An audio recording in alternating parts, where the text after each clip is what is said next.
Bismillahirrahmanirrahim. Assalamualaikum warahmatullahi wabarakatuh.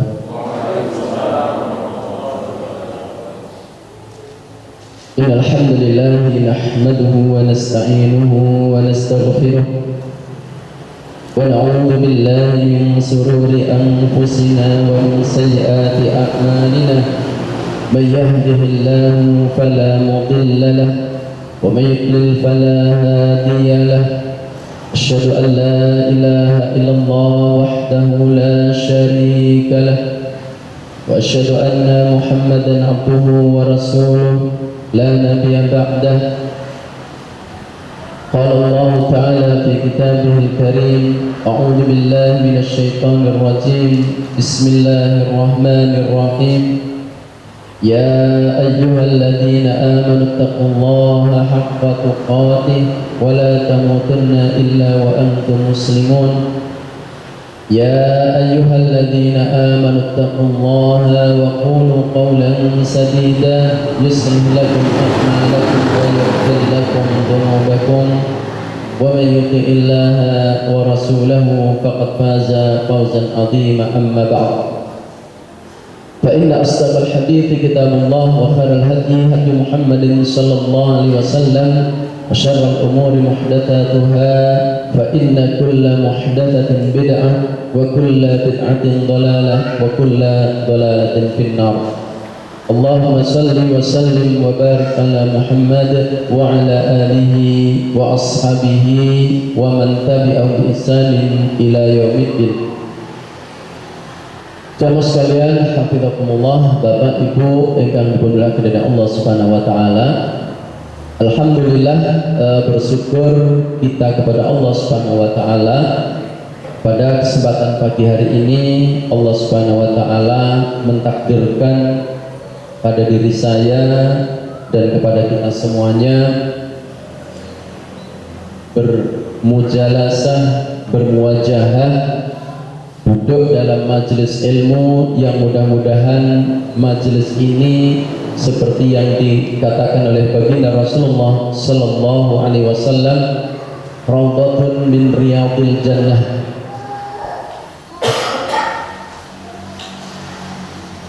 Majelis ilmu yang dikatakan sebagai salah satu taman di antara atau dari taman-taman surganya Allah Subhanahu wa taala. Salawat dan salam kita curahkan kepada uswah hasanah kita baginda Rasulullah Muhammad sallallahu alaihi wasallam, kepada para keluarganya, para sahabatnya, para tabi'in, tabi'ut tabi'in wa man tabi'ahum bi ihsanin ila yaumiddin.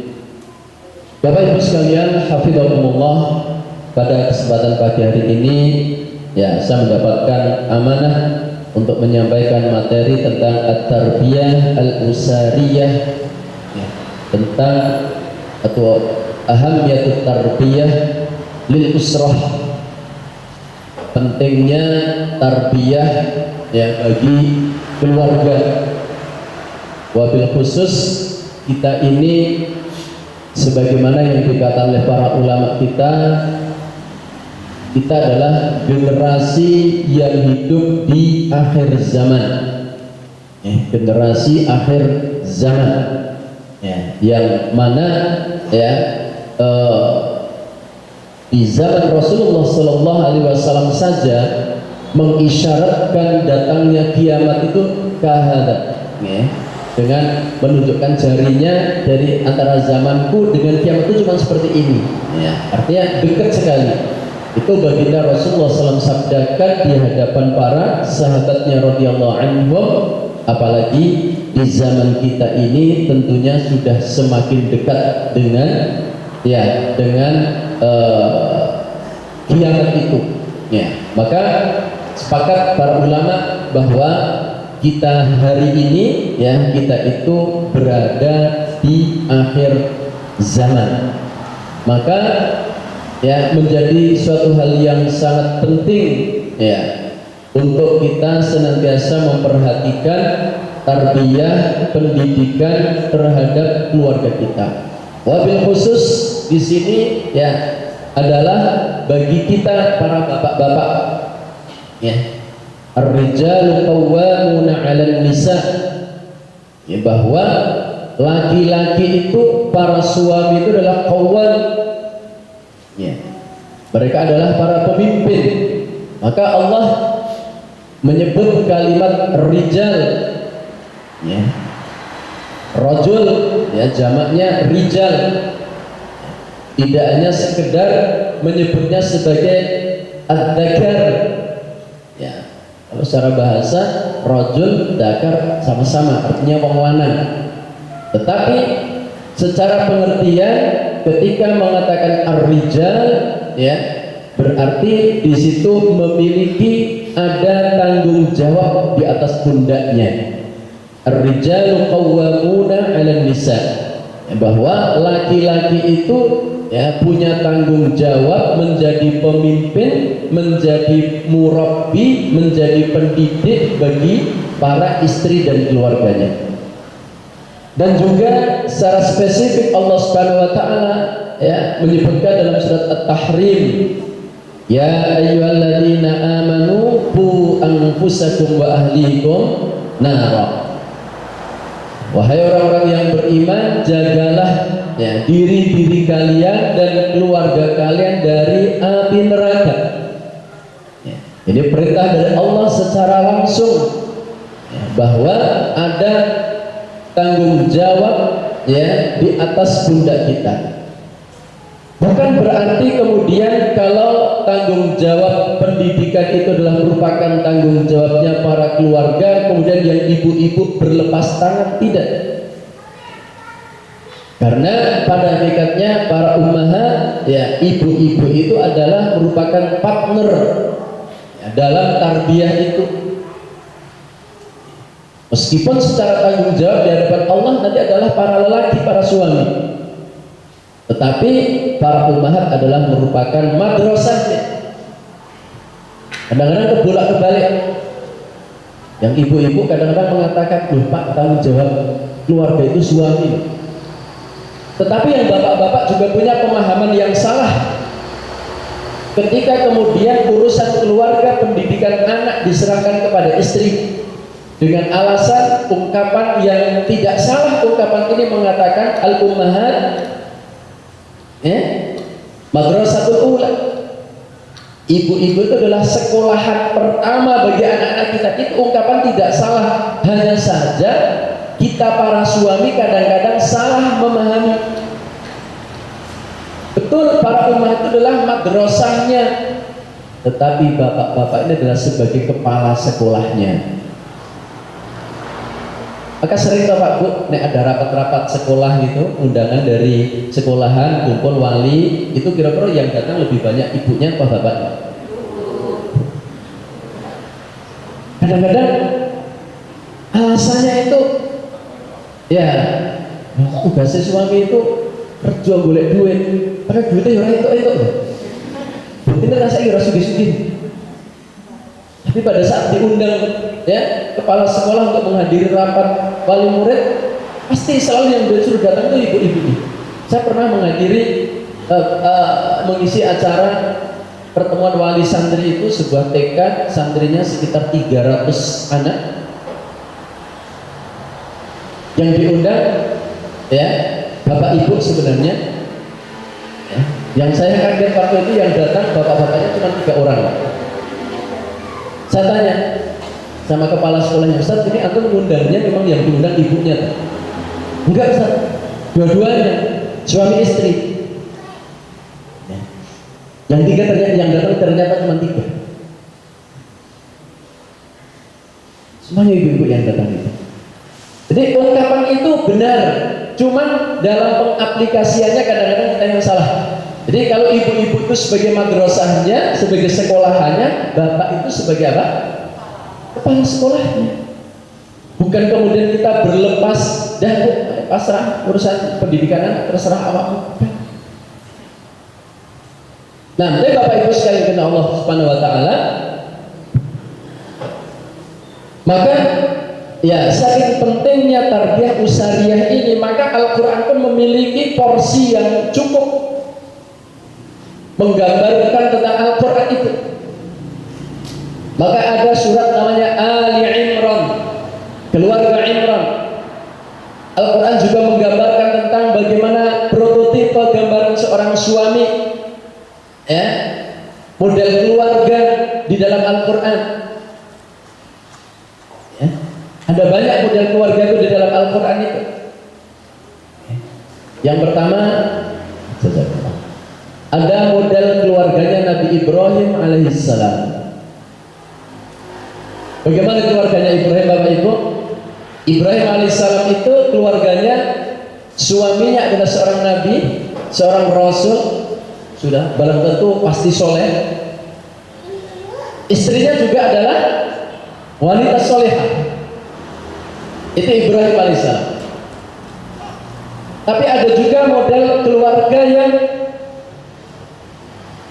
suaminya soleh, tetapi wanitanya tidak solehah. Bahkan suaminya ini nabi. Keluarga siapa, Bu? Nah, Nabi Lot alaihissalam. Nabi Lot seorang suami, tapi istrinya, ya, durhaka kepada Allah Subhanahu wa taala dan tidak mau mengikuti suaminya. Keluarga yang ketiga adalah keluarga yang suaminya ini adalah, ya, seorang toghut, sampai dia mengatakan, saking congkaknya mengatakan ana rabbukumul a'la, tetapi istrinya adalah wanita yang solehah. Siapa itu? Fir'aun dengan istrinya Asiyah, seorang wanita yang solehah. Allah bangunkan rumah di dalam surga untuk istrinya Fir'aun. Ada juga model keluarga yang, ya, suaminya kufur, istrinya juga kafir. Keluarganya siapa? Abu Lahab. Sampai diabadikan di dalam Al-Quran tentang mereka itu. Tabbat yada abi lahabin wa tabil akhirih wa imra'atuhu hammalatal hatab. Permusuhannya sangat jelas terhadap baginda Rasulullah sallallahu alaihi wasallam. Itu suami istri, ya. Kerjasamanya Masya Allah itu dalam rangka memusuhi siapa? Baginda Rasulullah SAW. Dari 4 model keluarga itu, kira-kira Bapak Ibu pilih keluarga yang mana? Keluarga yang mana? Ibrahim. Ibu pilih keluarga yang putih, Bu? Ibrahim. Lo tanglet Ibrahim garwane pinten, Bu?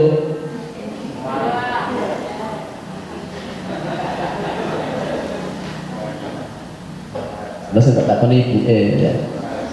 Ibu-ibu tuh gitu, tak takoni ibu, ya, keluarga yang dipilih keluarga yang mana? Ibrahim. Tak takoni Ibrahim garwane pinten? Pinten, Bu? Nggih, 2. Paham, alhamdulillah. Tenang, Pak, pun paham. Tugas saya adalah memahamkan. Dan Bapak Ibu sekalian, hafizakumullah, ada beberapa hal yang, ya, menjadi alasan atau urgensi daripada tarbiyah usariyah ini. Urgensi atau pentingnya tarbiyah keluarga ini. Yang pertama adalah bahwa kita ini hidup di zaman yang penuh dengan fitnah, kathratul fitan. Sampai dalam sebuah potongan hadisnya Rasulullah SAW menyebutkan fitnah itu kaqita'il lail al-mudlim, seperti potongan malam. Yang namanya malam, maka kegelapan malam itu dia akan menimpa siapapun dimanapun, semuanya gelap, kecuali yang di situ ada cahaya. Jadi fitnah itu akan merata. Yang namanya malam hari, kegelapan itu merata, dimanapun itu pasti gelap, yang namanya malam. Maka fitnah di akhir zaman itu digambarkan oleh baginda Rasulullah SAW seperti gelapnya malam itu, dan itu menimpa siapapun dan dimanapun. Ada sebagian ulama yang mengatakan ya bahwa fitnah yang dimaksud itu atau masuk dalam bab fitnah ya yang seperti kegelapan malam itu yang akan menimpa siapapun itu adalah ya fitnah apa Pak? Sinyal.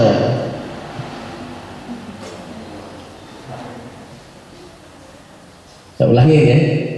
Jadi ada ulama yang mengatakan fitnah yang dikatakan Rasulullah SAW kaqita'il lail al-mudlim, seperti potongan malam. Kita tahu yang namanya malam itu gelapnya Masya Allah, dan itu akan menyeluruh di seluruh dunia. Namanya malam pasti gelap, artinya semua orang akan merasakan fitnah itu. Ada ulama yang mengatakan fitnah itu adalah, di antara bentuk fitnah itu adalah apa? Sinyal. Ya, sehingga kadang-kadang kalau orang itu sinyalnya nggak kuat, dia bingung, bahkan malah nyari mendekat kepada fitnah itu. Jamaah sekalian hafizakumullah. Jadi yang pertama, urgensi daripada materi kita atau tarbiyah usariyah ini adalah karena kita hidup di zaman yang penuh dengan fitnah. Apa saja bentuk fitnah itu? Yang banyak sebenarnya fitnah itu kalau kita rinci, tetapi kita akan simpulkan dalam beberapa poin. Yang pertama adalah fitnah dunia. Fitnah dunia. Dan itu memang sudah dijanjikan oleh Rasulullah SAW, linabluwakum, oleh Allah Subhanahu wa taala, linabluwakum ayyukum ahsanu amala. Memang dunia itu dijadikan untuk ujian bagi kita. Ujian dunia itu apa? Dunia itu isinya sebenarnya apa? Yang akhirnya banyak orang teruji dengan dunia itu. Dunia itu isinya hanya 3 kalau di kalangan para salaf dulu: harta, tahta, wanita. Silahkan jenengan cari orang di penjara itu, orang yang di penjara atau bahkan orang yang sampai kemudian rela membunuh orang lain, saling bunuh-bunuhan, itu pasti ujung-ujungnya tidak lepas dari 3 perkara ini. Betul? Silahkan cari di penjara. Orang yang di penjara hampir semuanya mereka masuk penjara itu karena 3 hal ini, mayoritasnya. Meskipun ada nanti beberapa yang di penjara, beberapa ustadz kami, beberapa ustadz kita yang di penjara, tapi bukan karena 3 hal ini, tapi karena membela dan mempertahankan agamanya Allah Subhanahu wa taala, karena aktivitas dakwahnya, karena aktivitas perjuangannya, itu bedanya. Tetapi secara umumnya di penjara-penjara itu isinya manusia itu karena 3 perkara ini: harta, tahta, dan wanita. Tapi Bapak Ibu, dunia ya, 3 hal yang merupakan isi dunia itu adalah fitnah atau ujian untuk orang-orang terdahulu pada zaman salaf kita. Kalau dunianya di zaman kita itu jadi 4, sekarang bukan 3 lagi Pak. Harta, tahta, wanita, dan kuota.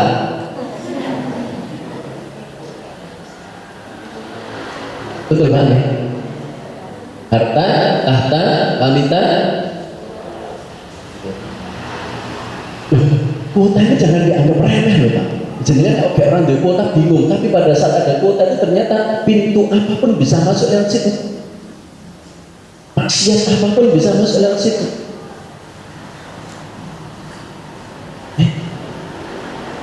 Saya ingat berita sepekan yang lalu di Jepara Bapak Ibu. Ada berita apa di Jepara sepekan yang lalu? Banyak para wali, 200, bahkan ada yang mengatakan 400 sekian wali, orang tua, anak-anak SMA yang meminta kompensasi ke sekolahan supaya anaknya diizinkan untuk menikah. Karena apa? Sudah hamil terlebih dahulu. Dan bagi mereka menganggap solusi dari masalah hamil terlebih dahulu ya menikah. Maka mereka rame-rame mendatangi pihak sekolah minta kompensasi supaya anaknya diizinkan untuk menikah karena sudah hamil. Sehingga peluang untuk seperti itu lebih banyak lagi dengan adanya kuota. Penipuan juga bisa, penculikan bisa, yang-yangan bisa, selingkuh bisa. Ada loh Pak yang kemudian selingkuh itu karena lewat apa? Dengan teman SMP-nya dulu, dengan teman TK-nya dulu, sekian puluh tahun nggak ketemu, tahu-tahu ketemu di Facebook. Akhirnya cinta lama bersemi kembali. Ada Bapak Ibu? Harta, tahta, wanita, dan itu bagian dari fitnah. Ada juga yang namanya fitnatus syubuhat. Saya tanya dulu, fitnah itu apa sebenarnya? Kita sering mendengar istilah fitnah itu apa?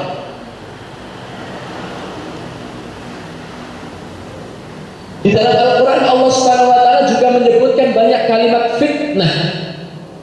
Sampai Allah mengatakan inna min amwalikum wa auladikum fitnah. Di antara anak, harta, dan istri kita itu menjadi fitnah. Dalam ayat yang lainnya waqatiluhum hatta la takuna fitnatun wa yakuna ad-dinu lillah. Perangilah orang-orang musyrik itu, perangilah orang-orang kafir itu sampai nanti tidak ada fitnah di dunia. Para ulama dalam ayat ini fitnah yang dimaksud adalah kesyirikan dan kekafiran. Jadi kalau kita di kampung-kampung yang namanya fitnah itu apa? Orang sok fitnah uang. Fitnah itu berarti menuduh, ya. Orang yang tidak bersalah dituduh, namanya fitnah. Apa sebenarnya fitnah itu?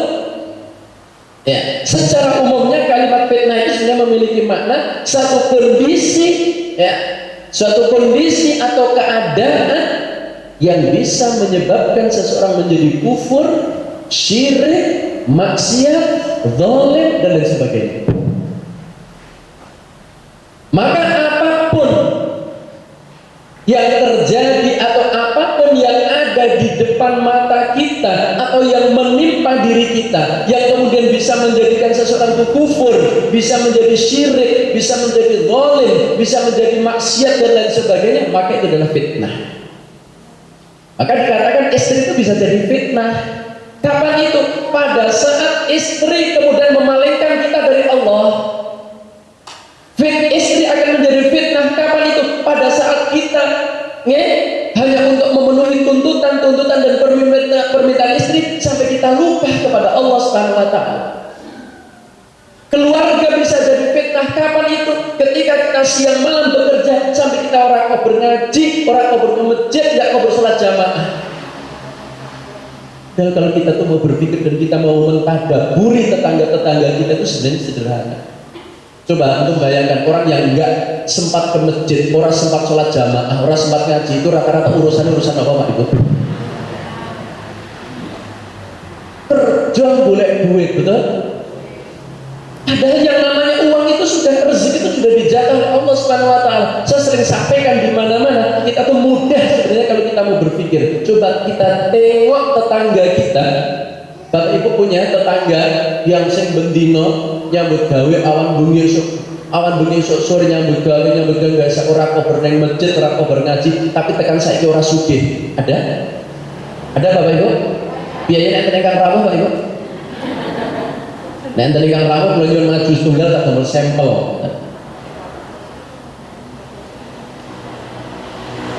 Saya pernah ketika masih tinggal di kontrakan dulu punya tetangga. Setiap berangkat kerja itu sebelum subuh Pak, adzan subuh itu sudah berangkat kerja. Maka saya 1 tahun bertetangga dengan beliau itu saya jarang sekali ketemu, kecuali 2 kali dalam setiap harinya. Pertemuan pertama itu pagi hari, begitu adzan subuh saya keluar rumah untuk berangkat ke masjid, beliau juga keluar rumah berangkat ke kerja. Biasanya bertemu di depan rumahnya, kemudian pertanyaan dan jawaban senantiasa sama. Saya selalu tanya, minta Pak D, J Mas, masjid Mas, J Pak D. Pertemuan yang kedua nanti malam, kalau nggak pada maghrib, pada isya. Di tempat yang sama di depan rumah biasanya. Sering sekali, hampir tiap hari selalu gitu. Nanti pertanyaan dan jawaban juga masih sama. Nembe kondur Pak D, nggih Mas, masjid Mas, nggih Pak D. Pertanyaan saya, orang yang direwangi kerja jadi BP7 kayak gitu, tahu BP7 Pak? Berangkat pagi, pulang petang, penghasilan pas-pasan, sok tambah utang. Kira-kira nek jurusnya bergawe mangkate meruput sebelum subuh udah berangkat, pulangnya malam, apa njur dikira njur dadi wong sugih? Enggak. Yang namanya kita kembali hafizakumullah. Yang kedua di antara bentuk fitnah itu adalah, saya ulangi kembali lagi tadi, fitnah itu adalah satu keadaan, kondisi yang manakala kita mendapatkan keadaan dan kondisi itu bisa kufur, bisa syirik, bisa maksiat, bisa tidak taat kepada Allah, semakin jauh dari Allah, itu namanya fitnah. Maka segala sesuatu apapun ketika kita mendapatkan sesuatu itu kok semakin jauh dari Allah, maka itu adalah fitnah. Maka harta bisa jadi fitnah. Kapan? Ketika harta memalingkan kita dari Allah. Anak bisa jadi fitnah. Kapan? Ketika anak memalingkan kita dari Allah. Istri jadi fitnah. Kapan? Ketika istri memalingkan kita dari Allah Subhanahu wa ta'ala. Kemudian yang kedua, fitnah yang kedua adalah fitnatus syubuhat. Fitnah syubuhat. Apa syubuhat itu? Ya. Syubuhat itu adalah perkara-perkara yang hak dianggap batil dan sebaliknya. Itu namanya syubuhat. Fitnah keraguan-raguan. Dan ini memang dibikin. Bagaimana orang itu nggak yakin dengan agamanya? Orang mengatakan jilbab itu nggak wajib, itu adalah budaya Arab. Pernah dengar? Jihad diidentikan dengan terorisme, mujahid disebut teroris. Ini syubhat. Syubhat itu adalah perkara yang hak dianggap atau digambarkan sebagai sebuah kebatilan, sebaliknya kebatilan digambarkan sebagai sebuah hak, kemudian diyakini oleh masyarakat. Nah, saya pernah mendapatkan dampak dari itu. Waktu itu ada beberapa anak muda usia SMA atau sebagainya sudah lulus dari SMA. Di antara mereka kemudian berhenti ngaji dengan saya karena suatu saat ketika mau berangkat ngaji ditanya oleh bapaknya, "Kemana nak? Ngaji sama siapa?" "Syarkun." "Jangan, itu orang Iskarimah itu teroris." Mau? Itu orang Iskarimah itu teroris, saudara. Akhirnya mereka nggak ngaji. Ini yang namanya syubhat, keraguan-raguan terhadap urusan dinnya. Yang hak dianggap batil, yang batil dianggap hak. Kemudian juga ada namanya fitnah syahwat. Fitnah syahwat. Apa fitnah syahwat itu? Itu adalah fitnah yang menimpa seseorang, ya, yang diserang itu adalah kalau fitnah syubhat itu yang terserang adalah dada ke atas, pemikirannya, hatinya. Tapi kalau fitnah syahwat itu adalah fitnah yang menimpa seseorang itu dari perut ke bawah. Syahwat makan, syahwat wanita, syahwat kekuasaan. Yang terakhir di antara bentuk fitnah yang dikatakan oleh para ulama adalah fitnatu tasallutil a'da. Fitnah dominasi musuh. Apa maksudnya? Ini adalah sebuah fitnah, yaitu manakala orang-orang kafir, musuh-musuh agamanya Allah mendominasi kehidupan kaum muslimin. Fitnah tasallutul a'da itu adalah sebuah fitnah orang Islam dikuasai oleh orang kafir. Itu fitnah. Karena kadang-kadang sebagian orang yang tidak punya iman, dengan adanya kekuasaan dari orang kafir ini, dia bisa jadi kufur. Karena nggak kuat. Ya. Bisa kita lihat misalnya fitnah tasallutul a'da. Puncaknya adalah seperti yang terjadi di Rohingya, yang terjadi di Suriah. Itu adalah merupakan fitnah dominasi musuh, dominasi orang-orang kafir terhadap Islam dan kaum muslimin. Dan itu tidak mesti harus mereka yang mayoritas loh Pak. Kadang-kadang orang minoritas pun dia berupaya upaya untuk bagaimana bisa mendominasi kaum muslimin. Contohnya adalah di negeri kita. Ini fitnah yang keempat ini yang terakhir adalah apa yang sedang menimpa negeri kita, yaitu fitnah dominasi musuh. Kita umat Islam mayoritas. Saya tanya Bapak Ibu, berapa persen umat Islam di Indonesia ini? Minimal 80% lah. Kita tuh 80% penduduk Indonesia itu Islam, Muslim, mengaku iman, bahkan mungkin sekian puluh persennya sudah berangkat haji. Tetapi kita hari ini sedang mendapatkan fitnah yang disebut dengan fitnah tasallutul a'da atau fitnah dominasi musuh ini. Bayang nggak? Ya? Orang komunis itu di Indonesia tuh nggak punya rumah, Pak. Komunis itu punya partai nggak di Indonesia? Orang komunis itu nggak punya partai, tapi kenapa bisa menguasai DPR? DPR itu udah dikuasai komunis, Bapak Ibu. Dari mana saya tahu kalau DPR dikuasai komunis? Karena mereka membuat rancangan RUU HIP itu dan oleh anggota dewan sudah lolos, betul? Kemarin kan alhamdulillah dari anggota dewan sudah lolos, tinggal tanda tangan pemerintah. Kalau pemerintah tanda tangan dan menyetujui, sudah diterapkan. Kita katakan juga terima kasih kepada pemerintah yang waktu itu tidak langsung menerima begitu saja draft RUU HIP itu. Karena kalau waktu itu RUU HIP langsung disahkan pemerintah, habis kita. Masya Allah, anggota dewan kita. Kecuali beberapa orang saja kemudian yang menolak hal itu. Tapi sudah lolos di DPR. Emangnya nggak ada orang Islam di situ?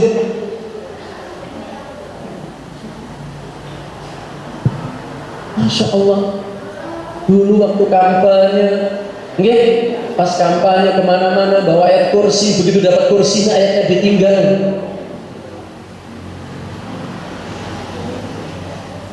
Oh, ini bahaya sekali. Sekali lagi saya katakan dulu orang komunis itu Bapak Ibu, dia nggak punya rumah di Indonesia. Mereka itu hanya ngekos dan ngontrak di Indonesia itu. Ya? Itu ngekos di salah satu sebuah partai lah, ya. Ngontrak ngekos di situ. Loh, tak kebayang nggak kalau sampai RUU HIP itu makanya kenapa para ulama dari MUI, alhamdulillah, mulai dari MUI pusat sampai MUI provinsi semuanya sepakat kalau RUU HIP ini disahkan, kita berjihad. MUI semuanya sepakat RUU HIP disahkan, kita angkat seorang imam untuk memimpin kita berjihad. Kenapa? Karena di situ akan ada, cara-cara menghilangkan agama dari bumi Indonesia ini. Islam dora sadar. Mereka menginginkan Pancasila itu dirubah jadi Trisila.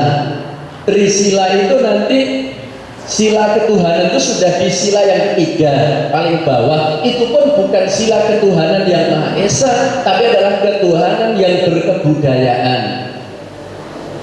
Ketuhanan yang berkebudayaan itu kayak apa? Nanti akan dirubah dari Trisila menjadi Ekasila. Ekasila nanti sudah tidak ada butir ketuhanan lagi. Kalau di Pancasila itu sudah tidak ada butir Pancasila, sudah butir ketuhanan sudah dihapus. Itu berarti Indonesia akan menjadi negara tanpa agama. Otomatis siapapun yang mengusung sebuah agama di Indonesia akan diberangus. Makanya harusnya yang memperjuangkan tetap eksisnya Pancasila tidak dirubah, menolak RUU HIP itu kudune ojo gerwok Islam. Karena PKI itu menurut musuh semua agama gitu. Karena nanti kalau PKI berkuasa, Kristen nggak boleh ada di Indonesia karena Kristen percaya Tuhan. Kalau PKI berkuasa di Indonesia, Buddha nggak boleh ada karena Buddha percaya Tuhan. Apa mana Islam itu musuh bebuyutannya.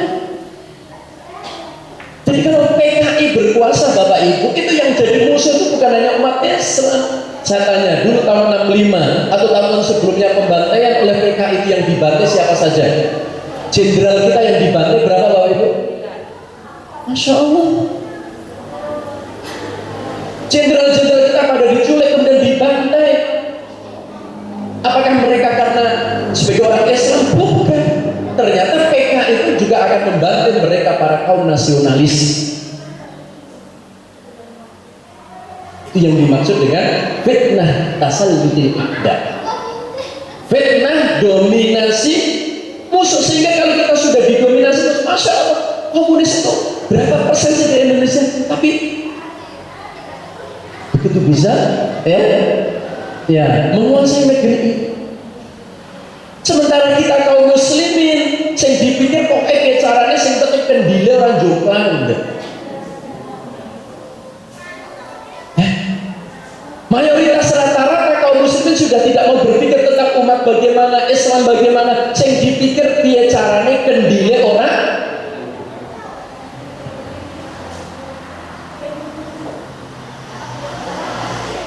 Dan saya ini saya sampaikan karena kondisinya seperti itu.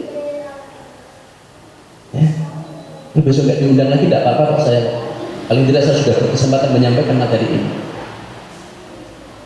Nah, saya pernah di satu masjid saya menyampaikan banyak jamaahnya, saya sampaikan materi seperti ini tentang bagaimana konspirasi orang-orang kafir kaum muslimin.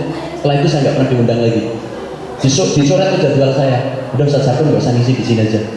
Nggak apa-apa. Ini sudah tidak boleh disembunyikan lagi, sudah tidak boleh ditutup-tutupi lagi. Karena usaha-usaha orang-orang komunis, orang-orang kafir untuk mendominasi negeri kita itu, orang tuli saja sudah bisa dengar, orang yang buta bisa melihat. Hanya orang-orang yang buta dan tuli hatinya yang pura-pura tidak tahu terhadap urusan itu. Jamaah sekalian hafizakumullah, maka dengan berbagai macam fitnah, ya termasuk fitnah tasallutil a'da, ketika dia tidak punya iman yang kuat, dia bisa jadi orang murtad nantinya. Karena di antara umat Islam itu kata Allah Subhanahu wa taala, wa minan nasi may ya'budullaha ala harf. Di antara manusia itu ada yang beribadahnya kepada Allah itu di pinggiran. Nek bahasanya wong di tempat saya wong Temanggung niku mingkrik-mingkrik. Wa minan nasi may ya'budullaha ala harf. Ada di antara manusia itu yang menyembah Allah itu di pinggiran, Pak. Di pinggiran. Nek kira-kira kok enak nek Islam, dia agak merapat maju. Tapi nek tiba-tiba ora enak, mundur teratur pinggiran ini. Nek mundur ben gampang. Ternyata banyak umat Islam yang seperti itu. Dia itu menyembahnya Allah tuh mingkrik-mingkrik tadi. Sehingga ketika diiming-imingi ini itu udah ikut mereka. Jamaah sekalian hafizakumullah. Kemudian yang kedua di antara ahamiyah urgensi kenapa kita melakukan tarbiyah terhadap keluarga kita, di samping memang fitnah yang sudah dahsyat seperti itu, yang kedua adalah fasadut tarbiyah. Sudah zamannya penuh dengan fitnah yang seperti ini. Yang kedua adalah pendidikan di negeri kita itu sudah rusak. Pendidikan di negeri kita itu sudah rusak.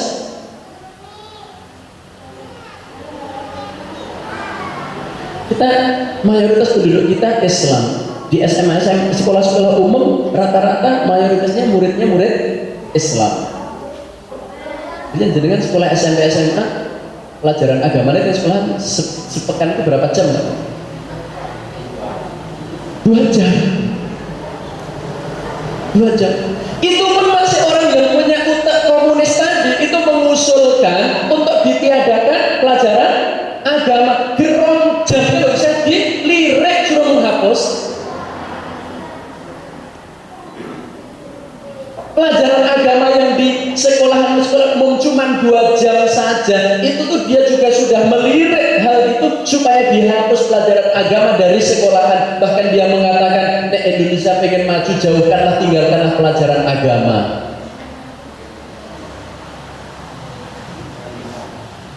Pripun Pak Nanda?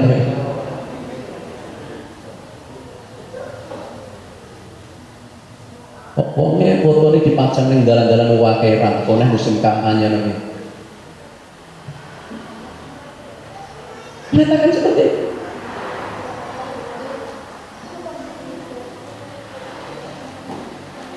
Diajari agama 2 jam dalam sepekan di sekolah aja itu enggak ngefek. Daya rusaknya itu jauh lebih besar. Ini pun yang cuma 2 jam itu minta untuk dihapus. Bagaimana bentuk kerusakan daripada pendidikan itu? Yang pertama adalah fasadun nidhami tarbiyah, rusaknya aturan pendidikan, termasuk kurikulum. Rusaknya kurikulum. Sehingga dengan dirusaknya kurikulum itu, saya sering mengatakan pendidikan kita ini tidak mencerdaskan anak bangsa.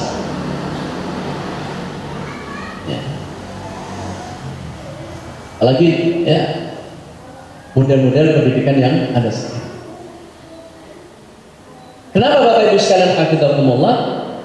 Kenapa mereka mengincar merusak pendidikan ini?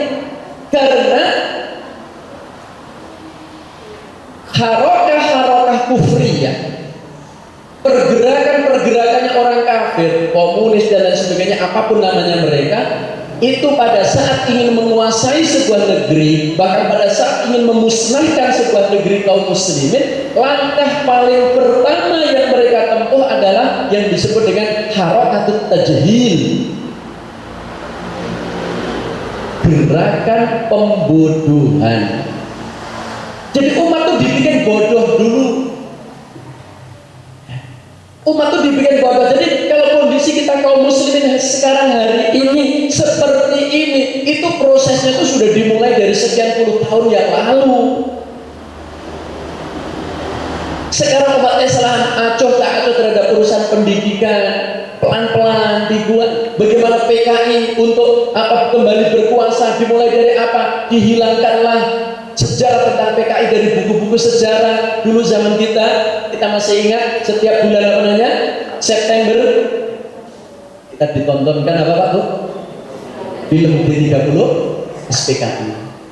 Kadang film itu didatangkan ke sekolahan. Saya kadang pernah sering ikut itu, kadang dibawa ke bioskop untuk nonton bersama. Memperkenalkan ini loh kebiadaban PKI itu. Sekarang sudah tidak ada. Bahkan di buku-buku sejarah pun tentang PKI sudah tidak ada lagi. Sehingga lahir sekarang generasi anak-anak muda ketika ditanya, Mas sampai ngerti PKI enggak? Tahu Ustaz, apa PKI itu? Partai Komunis Islam katanya. Loh ini ada anak SMA itu Pak, anak muda, anaknya kaum muslimin, ketika ditanya PKI itu dia mengatakan Partai Komunis Islam. Karena memang dia tidak kenal. Akhirnya sekarang lahir generasi umat ini, anak bangsa ini, ketika dengan Ustaz Habib Rizik hafizahullah, mereka bencinya Masya Allah dengan tuduhan ingin merubah Pancasila, betul? Sampai akhirnya beliau pun harus keluar negeri mendapatkan suaka di Saudi, alhamdulillah dengan pertolongan Allah. Kemarin terakhir fotonya, gambarnya dibikin besar, diinjak-injak kemudian dibakar dengan tuduhan ingin merubah Pancasila. Ustaz Habib Rizik itu kapan mau merubah Pancasila itu kapan? Ini sekarang orang-orang PKI jelas ingin merubah Pancasila, mereka diam. Jika yang dianggap salah itu kaum muslimin, mereka pasang badan, ini pembela Pancasila. Selain mereka dianggap orang yang anti Pancasila, sekarang orang komunis mau merubah Pancasila, mereka diam. Kenapa lahir generasi yang seperti itu? Itu dimulai dari sekian puluh tahun yang lalu. Emang dibikin seperti itu. Harakatut tajhil, di antaranya adalah dirusaknya aturan-aturan dalam pendidikan itu. Kemudian juga di antara rusaknya adalah fasadul bi'ah, rusaknya Saya mohon maaf kalau di sini ada bapak ibu guru misalnya.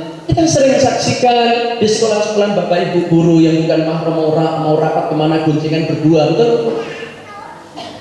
Bapak guru, bapak ibu guru bukan mahramnya goncengan berdua. Makanya benerlah kata pepatah, guru kencing berdiri, murid kencing berlari. Nek guru niku senajan bergoncengan, bapak dan ibu guru goncengan pergi kemana berdua bukan mahram, ya betul kalau kemudian nanti anaknya kemudian ada yang hamil. Karena guru kencing berdiri aja muridnya nanti kencingnya benar. Bahasa berkhutbah. Gak ada khutbah lagi. Jadi guru sebagai yang digugu dan ditiru itu sudah gak berlaku lagi. Sudah bukan digugu dan ditiru lagi sekarang. Apalagi kemudian sebagian dari para guru mengajarnya itu adalah karena memang mereka niat dari rumah itu adalah sebagai pekerjaan untuk cari maisha. Sudah sedikit sekali di antara kita para guru itu yang mengajar itu niatnya adalah untuk mencerdaskan bangsa, itu sedikit sekali.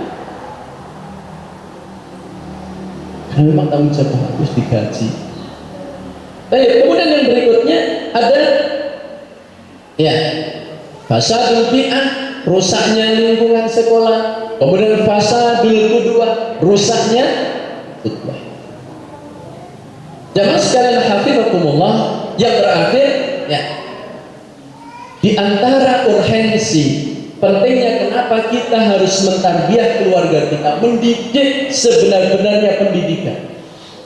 Kita kenalkan anak-anak kita dengan Al-Quran, kembalikan mereka kepada Al-Quran, karena kita dan generasi anak kita itu hidup di zaman yang disebut dengan asrus syirah, zaman percaturan, zaman peperangan. Jadi kita ini sebenarnya kita itu sedang hidup di zaman peperangan, tapi musuhnya itu tak tampak. Kalau dulu para pendahulu kita, para ulama, para syuhada negeri ini, para pahlawan negeri ini, mereka berjihad melawan orang-orang kafir kelihatan, wong Londone ketok, wong Jepang ketok. Tapi hari ini kita sedang berperang, kita sedang berjuang, kita sedang berjuang melawan kekafiran, tapi dengan yang disebut dengan ghazwul fikri, ghazwul aqadi, perang pemikiran. Yang dirusak adalah pemikiran kita. Sehingga orang nggak sadar, orang nggak sadar.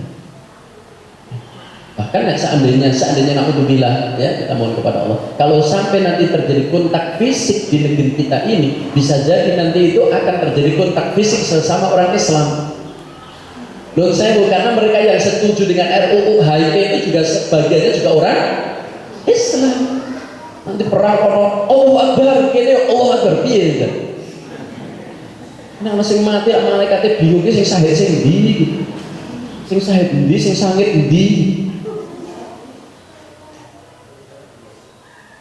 Asrusirah, kita ini hidup di zaman percaturan, zaman peperangan. Ada ghazwul askari, ada ghazwul fikri. Ghazwul fikri atau perang pemikiran itu adalah merupakan muqaddimah bagi perang askari. Jadi perang itu nanti ada dua Bapak Ibu, ada perang pemikiran, ada perang militer. Orang kafir ngerti kok Islam itu nek langsung diperangi secara militer, mereka punya kekuatan. Kekuatannya apa? Punya jihad. Maka sebelum diperangi dengan kekuatan, mereka perangi dulu otaknya, cuci otak dulu, dirusak dulu pemikirannya. Maka kemudian dicoba, dan itu sudah sekian puluh tahun di Indonesia itu. Kita nggak pernah sadar. Itu sudah sekian puluh tahun. Dan dicoba 20 tahun yang lalu mereka mencoba kekuatan kaum muslimin. Mereka melakukan percobaan di Ambon dan Poso. Seingat Bapak Ibu? Bom jenengan waktu itu ngaji kok burung ya? 20 tahun yang lalu itu sudah dicoba di Ambon, dibantai kaum muslimin yang ada di Ambon, dan mereka nyobanya memang ya di pinggiran. Nyobanya nggak di Solo lah. Nah nyoba yang Solo ya bener. Ya, insya Allah kalau nyobanya kok di Solo, insya Allah sing ora sholat pun ketika Islam yang dibatik mereka pasti akan membela. Maka nyobanya di Ambon. Alhamdulillah di Ambon ada perlawanan. Berpindah ke Poso. Nah Poso ini agak lama Pak, loadingnya lama. Kalau di Ambon itu alhamdulillah hari ini dibantai, hari itu juga melawan. Meskipun senjatanya apa adanya, alhamdulillah. Tapi kalau di Poso itu sampai sekian bulan Pak, hari ini dibantai, itu baru 3-4 bulan yang akan datang baru ada perlawanan. Itu pun setelah beberapa mujahidin dari Ambon dikirimkan ke Poso. Mujahidin yang di Ambon, yang dari Jawa, dari Solo, dari Jakarta, di mana-mana yang sudah ada di Ambon sedang melawan orang Kristen, orang kafir di Ambon, kemudian dikirimkan ke Poso untuk melakukan perlawanan di situ, baru ada perlawanan. Itu percobaan. Oh ternyata mereka gagal. Karena alhamdulillah biidznillah menang kita kaum muslimin. Kalah mereka orang-orang kafir itu. Sampai berbagai macam upahanya dilakukan. Alhamdulillah biidznillah dan Allah Subhanahu wa taala memberikan kemenangan kepada kita kaum muslimin. Setelah itu mereka kembali lagi, oh berarti kaum muslimin diperangi dengan senjata saya jose. Pokoknya naik Indonesia mikir mereka. Bangkit. Karena kita di dalam Islam ada syariat yang namanya syariat jihad. Yang terakhir Bapak Ibu sekalian hafizakumullah, ya, jadi kenapa harus keluarga? Karena yang terakhir adalah keluarga adalah benteng terakhir pertahanan Islam dan kaum muslimin. Keluarga itu adalah benteng terakhir pertahanan Islam dan kaum muslimin ada di keluarga. Sekolah sudah tidak kita bisa mengandalkan 100% Bapak Ibu. Maka Bapak Ibu ya, ketika kita menyekolahkan anak kita, oh terus pasrah bukuan terus sekolahan, jangan. Tetap yang paling utama adalah keluarga. Akan tetapi tentunya ya kita juga tidak mungkin ya hanya sekedar ngandani bocah, nyeneni, bentak-bentak. Tarbiyah yang paling penting itu adalah bagaimana kita lahirkan qudwah di tengah-tengah keluarga. Kalau kita ingin anak kita rajin sholat, maka orang tua adalah orang yang pertama harus rajin sholat. Sekarang itu anak-anak aja nggak percaya kok orang bapaknya kok Pak. Anak-anak sekarang itu tidak mengidolakan bapaknya kok.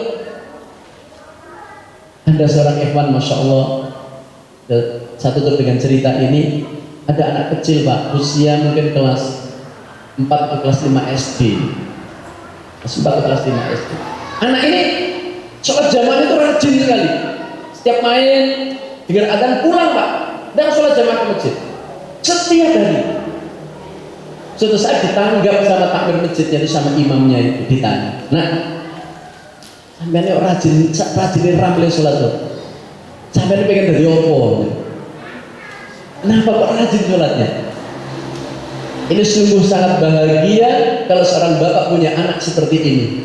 Dia mengatakan, anaknya mengatakan, saya ingin seperti bapakku. Aku ingin jadi koyo bapakku. Itu aja jawabannya. Kenapa dia mengatakan yang demikian? Karena ternyata memang bapaknya juga nggak pernah terlambat sholat jamaah. Gitu. Bapaknya juga wiri sehari 5 kali ke masjid, syukur jamaah terus dijaga. Itu sampai lahir dan anaknya itu menyaksikan bapaknya yang seperti ini. Akhirnya sang anak mengidolakan bapak. Ketika ditanya dia jawabannya, aku pengen kayak bapakku. Sederhana Bapak Ibu, tapi cukup membahagiakan bagi orang tua manakala punya anak yang seperti ini. Qudwah. Karena kalau tidak ada qudwah, kita ngandani juga orang dipercaya. Ya. Kita bapak-bapak tidak bisa memberikan khutbah kepada ibu, kepada istri, kepada anak-anak. Ngandani diguyu, disepelekin. Maka kita ya mulai ya tarbiyah itu adalah dengan apa? Dengan khutbah. Kenapa harus di keluarga? Karena keluarga adalah benteng terakhir pertahanan daripada Islam dan kaum muslimin. Baik tidaknya generasi anak bangsa di masa yang akan datang tergantung keluarga kita. Tergantung di tengah-tengah keluarga kita, bagaimana kita mentarbiyah mereka semuanya. Demikian Bapak Ibu yang dimuliakan Allah Subhanahu wa taala, apa yang dapat kami sampaikan, kurang lebihnya mohon dimaafkan. Kalau ada benarnya datangnya dari Allah Subhanahu wa taala. Mari saya ajak kepada kita semuanya yang ikut memikirkan kondisi Islam dan kaum muslimin yang seperti ini dengan apapun yang bisa kita lakukan. Dengan apapun yang bisa kita lakukan. Kalau kita belum bisa memberikan pemikiran, tenaga, harta kita lakukan pembinaan di tengah-tengah keluarga kita, anak istri kita, jadikan mereka para keluarga keturunan kita menjadi ahlul Quran, orang yang senantiasa akan menjadi pejuang agamanya Allah Subhanahu wa taala. Demikian, wallahu taala alam bisawab. Kurang lebihnya mohon maaf. Wallahu alam bisawab. Subhanaka wa bihamdik, asyhadu an la ilaha illa anta, astaghfiruka wa atubu ilaik. Sallallahu alaihi wasallam Muhammad wa ala alihi washabihi ajma'in. Walhamdulillahirabbil alamin. Assalamualaikum warahmatullahi wabarakatuh.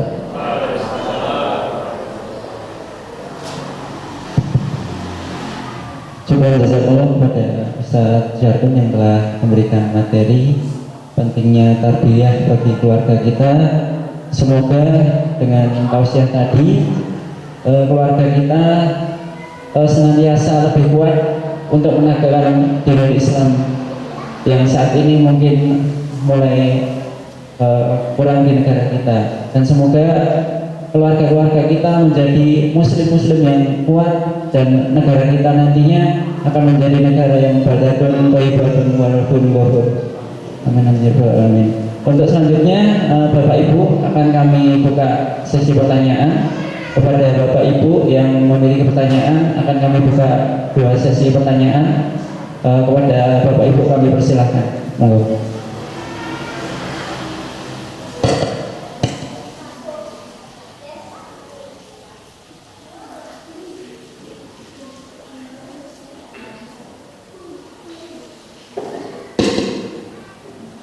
Tidak ada.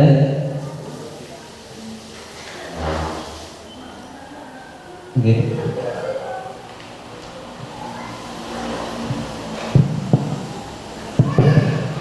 Assalamualaikum warahmatullahi wabarakatuh.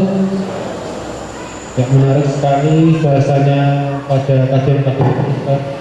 Saya ingin bertanya, pertanyaan simpel saja. Bagaimana cara memperkuat benteng terakhir yang kita maksud tadi? Kalau kami simpulkan, contoh kecilnya adalah memberi contoh sebaik-baiknya kepada anak kita seperti itu ya. Tapi pertanyaan saya, adakah contoh simpel yang lain untuk memperkuat benteng yang kita maksud tadi? Terima kasih. Assalamualaikum warahmatullahi wabarakatuh. Bismillah, alhamdulillah, wassalatu wassalamu ala rasulillah wa ala alihi wa ashabihi wa man wala, amma ba'd. Jazakumullah atas pertanyaannya. Bagaimana kita untuk memperkokoh ya, benteng pertahanan terakhir kita, meskipun tadi sudah saya katakan, yaitu dengan qudwah. Yang kedua adalah hidupkan budaya ilmu di tengah-tengah rumah. Kembalikan kita dan keluarga kita kepada ilmu. Punya proyek-proyek, program-program thalabatul ilm. Misalnya kita bikin ya jadwal di tengah-tengah rumah kita. Ya. Ada halakoh di rumah kita. Halakoh apa? Halakohul ilm. Bagaimana caranya? Mudah. Ya, kita buka Al-Quran kemudian tilawah. Kita baca, anak nyemak, istri nyemak, gantian. Setelah itu bacakan buku. Ya, bacakan buku. Buku apa? Buku-buku tentang banyak. Yang paling mudah adalah buku-buku tentang sirah. Kita kenalkan, karena sekarang ini ya anak-anak kita nggak kenal lagi dengan Khalid bin Walid, nggak kenal dengan Abu Bakar, nggak kenal dengan Umar, nggak kenal dengan Aisyah. Mereka kenalnya Power Rangers, mereka kenalnya apa itu lagi namanya? Ya, Naruto, macam-macam itu. Kenapa? Karena kita nggak pernah memperkenalkan kepada anak-anak kita tentang mereka. Saya punya satu pengalaman yang sangat unik dan menarik gitu ya. Karena saya memang ya, saya kemarin sebenarnya sempat ketika diminta sama Mas Wanto untuk ngisi di sini akad pertama, saya sempat tertarik ingin ngisi sirah sebenarnya, tapi ternyata sudah ada, alhamdulillah. Karena saya memang sangat tertarik dengan materi sirah itu. Ya. Dan anak-anak saya sejak kecil itu sudah saya biasakan, ya saya kenalkan dengan sirah-sirah para nabi, kisah-kisah para sahabat. Sampai suatu saat, salah satu anak kami itu malam bangun jam 2 malam, ngelilir. Tiba-tiba bangunin saya bangun, Bi, tadi apa nih? Khalid bin Walid sekarang ada di mana, Bi? Jadi malam itu ngelilir itu sih digoleki Khalid bin Walid. Masya Allah, alhamdulillah. Khalid bin Walid di surga. Nah, kalau kamu pengen ketemu, kamu jadi seperti Khalid bin Walid, nanti ketemu di surga. Gitu, Bi. Iya, tidur lagi kan hari itu. Ada lagi, ini penting supaya anak kita itu punya idola. Waktu itu alhamdulillah karena saya ditakdirkan oleh Allah ya rezekinya itu pas-pasan gitu. Pas butuh pas ada, pas butuh pas ada. Oke, yang penting kan itu Pak. Sehingga alhamdulillah untuk beli TV saya nggak mampu. Sehingga di rumah saya alhamdulillah sampai hari ini nggak ada TV karena nggak mampu beli Pak. Hanya otomatis anak-anak saya nggak pernah nonton TV, nggak tahu yang namanya Power Rangers, yang nggak tahu yang namanya Ultraman, nggak perlu macam-macam itu. Suatu saat di sekolahan, ya, pulang dari sekolah nangis. Waktu itu kelas 5 kalau nggak salah, kelas 5 dan adiknya kelas 4. Ya, karena memang selisihnya cuma 1 tahun. Yang pertama dan kedua. Pulang dari sekolah nangis salah satu dari mereka. Saya tanya, kenapa anak kamu menangis? Bi, tanya sama saya, Power Rangers itu apa toh Bi? Terus enggak nangis. Gara-garanya apa? Gara-garanya karena di sekolahan itu nek mainan karo kanca-kancane, pedang-pedangan tuh sing siji Power Rangers, berubah ini macam-macam. Sing sana anak saya gerbengong. Karena banyak nggak ngerti. Gak tahu Power Rangers itu apa. Akhirnya pulang tanya saya, oh gitu toh Mas. Tanya, besok lagi nak tak ceritakan kalau Power Rangers dan lain sebagainya yang kamu sebutkan tadi itu namanya cerita fiktif, itu cerita bohongan, adanya hanya dalam film kartun itu aja, nggak ada aslinya. Tapi kalau para sahabat radhiyallahu anhu itu mereka ada asli. Besok lagi kalau teman kamu mainan seperti itu, mereka nyebut Power Rangers ini, kamu bawa panah, tak suruh bawa panah di rumah Pak, panah plastik itu. Sa'ad bin Abi Waqqas gitu kan? Ya. Khalid bin Walid ini akhirnya anak-anak saya ketika lari-lari pelayan oyak karo koncone sing disebut bukan film-film itu tapi adalah sahabat-sahabat Rasulullah sallallahu alaihi wasallam sampai akhirnya teman-teman para justru penasaran. Sa'ad bin Abi Waqqas itu siapa? Sa'ad bin Abi Waqqas ceritanya Mbak Abiku itu ini diceritakan sama dia ahli pemanah Khalid bin Walid ini. Akhirnya apa yang terjadi? Dan alhamdulillah saya kemudian di laptop itu saya downloadkan sekian banyak film-film para sahabat itu. Kemudian sejak itu ya itu setiap hari anak-anak pulang sekolah itu mesti mampir ke rumah saya dulu untuk nonton film-film itu. Kemudian di sekolah sudah tidak ada lagi anak-anak yang mainan seperti itu. Dan anak-anak saya kemudian sudah tidak minder lagi dengan hal itu. Jadi sekali lagi saya ulangi, bagaimana untuk memperkokoh kita kembali hanya pada ilmu, gak ada cara yang lain. Kalau antum ada yang tanya, ada cara lain nggak Ustaz selain ilmu? Nggak ada. Kalau kita ingin memperkuat keluarga kita, ingin memperkuat tarbiyah anak dan istri kita, maka hidupkan budaya ilmu. Di samping menghadiri majelis-majelis ilmu yang seperti ini, kita di rumah kita budayakan dengan budaya apa tadi? Ilmu. Seorang suami bertanggung jawab. Kalau memang nggak bisa mepet-mepet, buka ke Quran, wocok ke terjemahan. Antum beli buku tentang fikih praktis atau buku apa saja, bacakan di depan anak istri kita. Kenalkan mereka dengan para sahabat, perkenalkan mereka dengan hukum-hukum yang dasar-dasar tentang adab-adab. Sehingga insya Allah dengan bid'ah yang seperti itu, nanti insya Allah lama-kelamaan anak-anak dan istri kita akan terbiasa dengan pola seperti itu. Ya, jadi intinya adalah kembali kepada ilmu. Ya, di samping menghadiri majelis-majelis ilmu yang seperti ini adalah bagaimana kita hidupkan budaya ilmu itu di rumah, di tengah-tengah keluarga kita itu. Ya, ada kajian bareng di rumah, gitu ya. Itu akan lebih asik. Saya kadang kalau saya nggak sempat menceritakan, tak setelkan YouTube. Sahabat siapa? Itu Sirah Nabawiyah, tak setelkan bareng. Yuk didengarkan. Saya sambil istirahat, sambil tiduran, anak-anak nonton YouTube dengarkan sirah. Nggak usah yang panjang-panjang, yang pendek-pendek itu. Ya, sehingga anak-anak ya setiap hari mendapatkan hal yang demikian. Wallahu a'lam bishawab.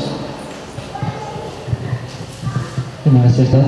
Mungkin ada pertanyaan untuk selanjutnya. Mungkin dari ibu-ibu. Nih, temannya.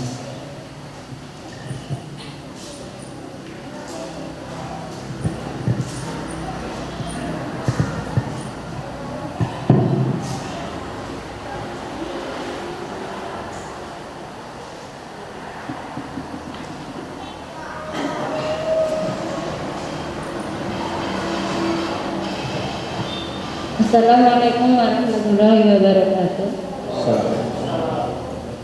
Ini Ustaz, pertanyaan saya. Kita di lingkungan keluarga kita sudah berusaha untuk memberikan teladan. Tapi setelah bergaul dengan teman-temannya, ternyata memberi pengaruh yang tidak baik. Bagaimana cara melindungi anak-anak kita? Apakah kita harus melarang anak-anak kita bergaul dengan teman? Assalamualaikum warahmatullahi wabarakatuh. Salam. Jazakumullah. Ya. Itu adalah diantara salah satu kendala dalam melakukan tarbiyah pendidikan terhadap keluarga dan anak-anak kita. Kadang-kadang di rumah sudah kita kondisikan sedemikian rupa, tetapi tetangga tidak mendukung.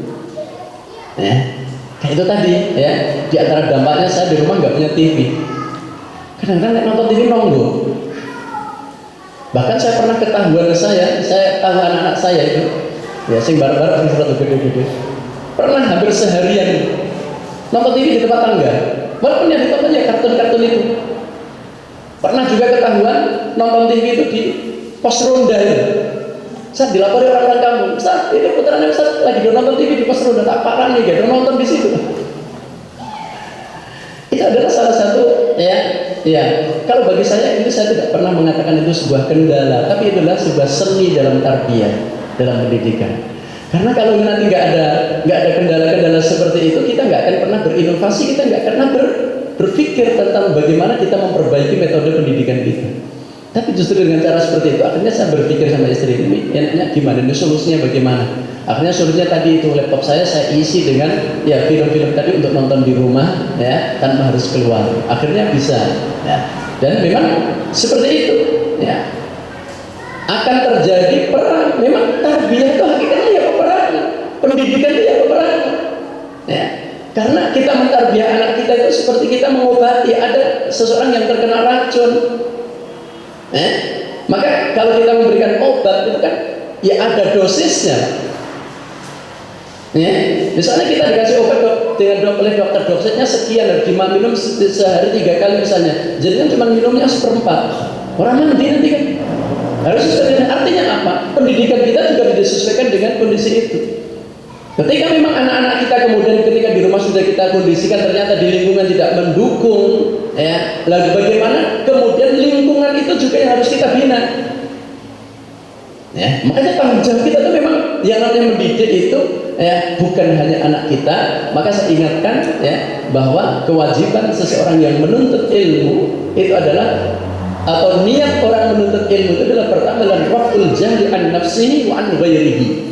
Mengangkat, menghilangkan kebodohan pada diri kita dan kepada orang lain. Di samping kita mentarbiyah keluarga kita, kita berupaya untuk mentarbiyah masyarakat sekitar kita. Kalaupun kita tidak bisa ngajar secara langsung, dijak ngaji. Ya, karena kadang-kadang anak kita juga gitu, yang perempuan itu. Di rumah kita sudah kita ajari pakai jilbab, pakaian yang rapi, betul Bu?